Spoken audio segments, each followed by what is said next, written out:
Our story begins with Emma, a marine biologist with a passion for exploring the unknown. Emma had dedicated her career to studying marine life, and the legend of the Mermaid of False Bay had always intrigued her. Determined to uncover the truth, she set off on a journey to the picturesque coastal town of Simonstown, nestled on the shores of False Bay. From the moment she arrived, Emma was enchanted by the beauty of the bay. The crystal-clear waters, the rugged coastline, and the vibrant marine life all beckoned to her.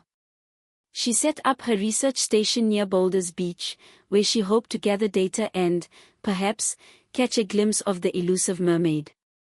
Emma spent her days exploring the waters of False Bay, diving among the kelp forests and studying the rich biodiversity of the region. She spoke with local fishermen and residents, gathering stories and accounts of mermaid sightings. Most were skeptical, dismissing the tales as mere superstition, but a few swore they had seen the mermaid with their own eyes. One crisp summer evening, as the sun dipped below the horizon, Emma decided to take a swim in the bay. The water was cool and refreshing, and she felt a sense of peace as she floated on her back, gazing up at the stars. Suddenly, she heard a haunting melody carried on the breeze. The song was beautiful and sorrowful, tugging at her heartstrings. Emma followed the sound, her curiosity piqued. As she swam further out into the bay, she saw a figure sitting on a rock, silhouetted against the moonlit sea. Emma's breath caught in her throat. The figure was that of a woman, her long hair cascading down her back, but it was her lower half that held Emma's attention.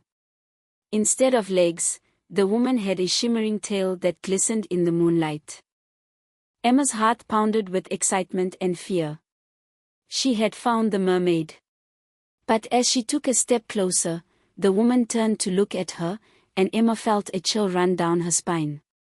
The mermaid's eyes were piercing and otherworldly, filled with a mixture of sorrow and anger. Before Emma could react, the mermaid slipped into the water and disappeared beneath the waves.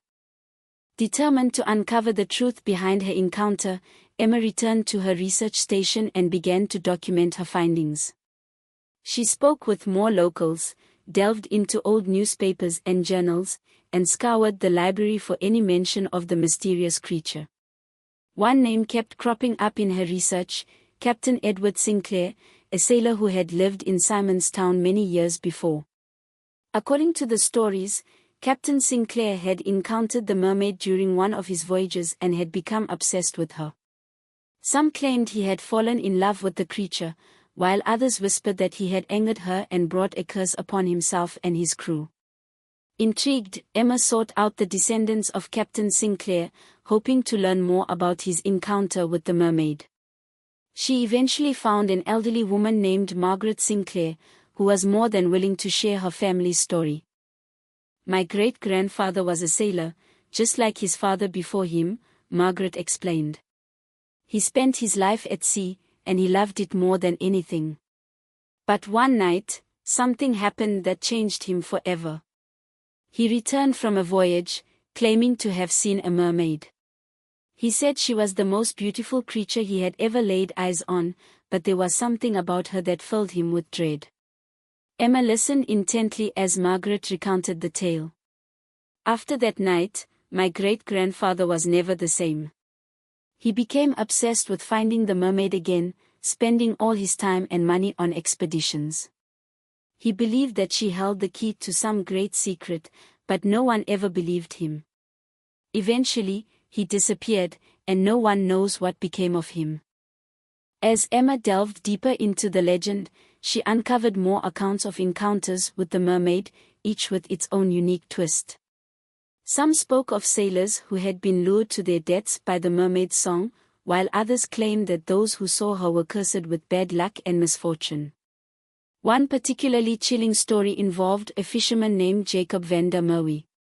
According to the tale, Jacob had been out at sea one stormy night when he heard the mermaid's haunting song. Unable to resist, he followed the sound and saw the mermaid perched on a rock, her tail glistening in the moonlight. Jacob approached her, but as he drew closer, the mermaid's expression changed from sorrowful to furious. She let out a blood-curdling scream, and the sea around them began to churn violently. Jacob was thrown from his boat and barely managed to make it back to shore. From that day on, he was plagued by nightmares and strange occurrences, convinced that the mermaid had cursed him. Emma couldn't help but wonder if there was some truth to the stories.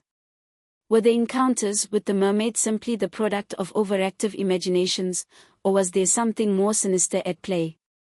Determined to find out, she decided to return to the bay where she had first seen the mermaid and attempt to make contact once more. On a moonlit night, Emma made her way back to the rocky shores of False Bay. She sat on the beach, her eyes scanning the horizon for any sign of the mermaid. The waves lapped gently at her feet, and the cool breeze carried the scent of the sea. Hours passed, and just as she was about to give up, she heard the haunting melody once more. Her heart pounding with anticipation, Emma followed the sound and saw the mermaid sitting on the same rock as before. This time, she was determined to make contact. She approached slowly, careful not to startle the creature. "Hello," Emma called out softly. "My name is Emma. I'm not here to harm you. I just want to talk." The mermaid turned to look at her, her eyes filled with a mixture of curiosity and caution. "Why do you seek me?" she asked, her voice like a melody carried on the wind. "I'm a marine biologist," Emma explained. "I've heard so many stories about you, and I want to know the truth. Are you real, or are you just a legend?" The mermaid's expression softened, and she sighed. "I am real, but I am also a legend. I have lived in these waters for centuries, and I have seen many things. The stories you have heard are both true and false, for they are shaped by the minds of those who tell them." Emma listened intently, her curiosity growing. "Why do you sing your song? What is it that you want?" The mermaid's eyes filled with sorrow. "I sing because I am trapped. Long ago, I was cursed by a powerful sorcerer. He bound me to these waters, and I cannot leave. My song is a cry for help, but it also draws those who would do me harm. I am both a siren and a prisoner." Determined to help the mermaid, Emma continued to meet with her, learning more about her past and the curse that bound her. The mermaid revealed that the sorcerer who had cursed her had been driven by jealousy and greed. He had coveted her beauty and power and had sought to control her for his own gain. "Is there any way to break the curse?" Emma asked, her heart aching for the mermaid's plight. The mermaid nodded. "There is a way, but it is dangerous. The sorcerer's spirit still lingers in these waters, and he guards the key to my freedom. To break the curse, you must confront him and retrieve the key. But be warned, he is powerful and will stop at nothing to keep me bound." Emma knew that the task ahead was daunting, but she couldn't bear the thought of leaving the mermaid to suffer for eternity. She vowed to do whatever it took to break the curse and set the mermaid free. With the mermaid's guidance, Emma set out to find the sorcerer's spirit. She armed herself with knowledge and courage, knowing that the battle ahead would be unlike anything she had ever faced. As she ventured deeper into the waters of False Bay, the atmosphere grew colder and more oppressive. The waves became more turbulent, and the sky darkened, as if reflecting the malevolent presence that awaited her. Finally, Emma reached a dark and foreboding cave, the entrance guarded by jagged rocks and swirling currents. She steeled herself and entered, her flashlight cutting through the inky darkness. The air was thick with an otherworldly energy, and Emma could feel the sorcerer's presence all around her. "Who dares to enter my domain?" the voice echoed through the cave, sending shivers down Emma's spine. The voice was deep and menacing, filled with an ancient power that made the hairs on the back of her neck stand on end. With every ounce of courage she could muster, Emma stepped forward. "I am Emma, and I seek the spirit of the sorcerer who cursed the mermaid of False Bay." A chilling laugh reverberated through the cavern, and a dark figure materialized before her. The sorcerer was tall and imposing, his eyes glowing with a malevolent light. His form was shrouded in darkness, making it difficult for Emma to discern his features. "You are brave to confront me," the sorcerer said, his voice dripping with contempt. "But bravery alone will not save you. Why do you seek to free the mermaid?" Emma took a deep breath, her excitement tempered by a sense of reverence. "She is trapped by your curse," she replied, standing her ground. "She has suffered for centuries because of your cruelty. It's time to end this." The sorcerer's eyes narrowed, and he moved closer, his presence suffocating. "You speak of cruelty, yet you know nothing of the pain I have endured. The mermaid betrayed me, and for that, she must suffer." Emma's heart pounded as she realized the depth of the sorcerer's hatred. "She did not betray you," she said, her voice filled with empathy. "She was a victim of circumstance, just as you are. There is still a chance for redemption, for both of you." The sorcerer paused, his expression wavering. For a moment, Emma thought she saw a flicker of sadness in his eyes, but it was quickly replaced by anger.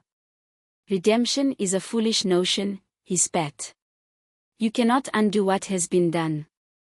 Summoning all her courage, Emma reached into her bag and pulled out a small vial of holy water. "If you will not release her willingly, then I will use this to banish you," she declared, her voice unwavering. The sorcerer's eyes blazed with fury, and the ground beneath them shook violently. "You dare to challenge me," he roared.